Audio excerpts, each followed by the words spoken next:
who will receive his PhD degree today. Woo! Go Steve! Woo!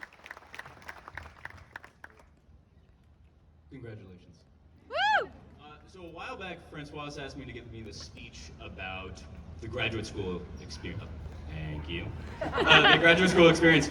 So I've been trying to think of an analogy for what it's like to be in grad school and what it's like to be done. So I once got paid $20 to do a psychological experiment in a long time ago. But I'd read about these experiments and they always try to mess with you. Like they make you think you're electrocuting people, or they make the room smell bad and they ask you about your political beliefs. So the whole time I was doing the experiment, I kept thinking, wait, is this part of the experiment? I was waiting in that room for 20 minutes. Was that part of the experiment? Was that intentional? Okay, they're letting me choose a pen. Is this part of the experiment? Blue pen, interesting. Do you have any abandonment issues? Throughout grad school, I've had a similar feeling. The first year is pretty straightforward. You take the classes, you study, and then you take the comp. But after that, what grad school really is becomes very nebulous. And you find yourself wondering, is this part of grad school? I sat alone in my office for 13 hours today. Is that grad school? I haven't spoken to my advisor in 14 days. Is that part of grad school? I spent a month learning some random topic in physics because I thought it would be useful. It turned out it wasn't at all. Was that part of the grad school? Was I supposed to do that, or is that just me screwing up? The difference between a psychology experiment and grad school is that psychology experiments have to be approved by an ethics committee. What I mean by this analogy is that we have this degree that says we have completed grad school, but it was never really clear what that means. Research, of course, is what we're all trying to do as grad students. There are a lot of highs and lows to research. And doing research is a way we formed close friendships. And when your idea actually works, it's the best feeling. But it's always annoying when you find out that your idea for a research project has just been scooped by a paper from 1995. For a lot of us, teaching was a big part of grad school. Here's a quote from Richard Feynman on teaching. Teaching is an interruption, and so it's the greatest pain in the neck in the world. Here's another one. I would never accept any position in which somebody has invented a happy situation for me in which I don't have to teach. I think both of these are accurate. Being in grad school can make you cynical, and the cure for grad school-induced cynicism is teaching. It helps you understand the subject better, but it's also just incredibly meaningful to see these smart and motivated students learning. You get to remember how cool something like special relativity is when you see it through their eyes. It also forces you to get used to feedback.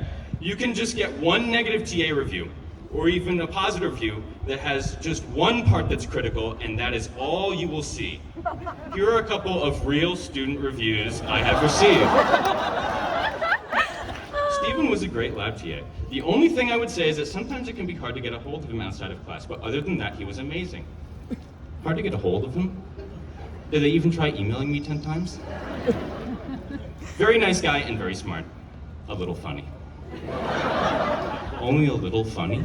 In all seriousness, a lot of us would have lost our minds a long time ago if we didn't get to teach, so thank you to all the physics undergrads who made this experience meaningful. Seriously. Obviously, the pandemic was a big part of grad school for us. It became real late winter quarter of 2020, and it prompted a lot of comparisons to the time Newton spent in lockdown, avoiding the plague in 1665, when he invented calculus, discovered the color spectrum, and worked out gravity. These comparisons did not help our imposter syndrome.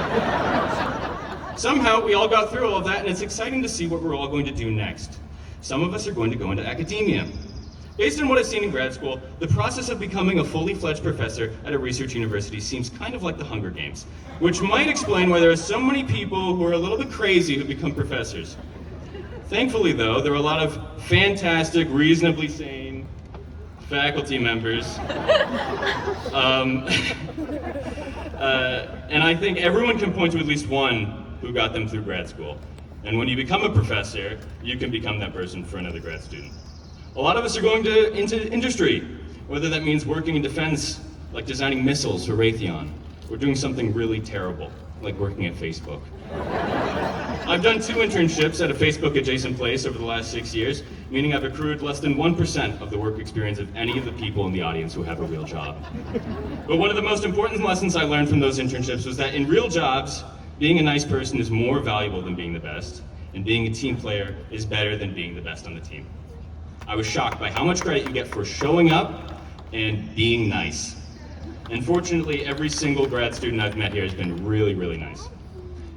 So we all have these PhDs now, like it was said, the highest accreditation in scholastic achievement. We've been trained to do science professionally, to think critically and see through the nonsense and only concern ourselves with what is real. How do we celebrate this fact? We all dress up like wizards. It took a while for me to think of myself as a physicist. I'm not sure exactly when this started to feel right and when I started to believe I am a physicist, but I think it may have been after one of those full days doing physics, or one of those months spent learning a useless topic, or during one of those 2-week-long periods without guidance when I had to decide for myself what I was going to do next. And in that sense, grad school was the whole thing. It was the stress, the despair, and the excitement, the isolation, the friendships, the wasted time, and the dressing up like wizards. It's been a very strange psychological experiment, but I think it's prepared us all to do great things. So that's it.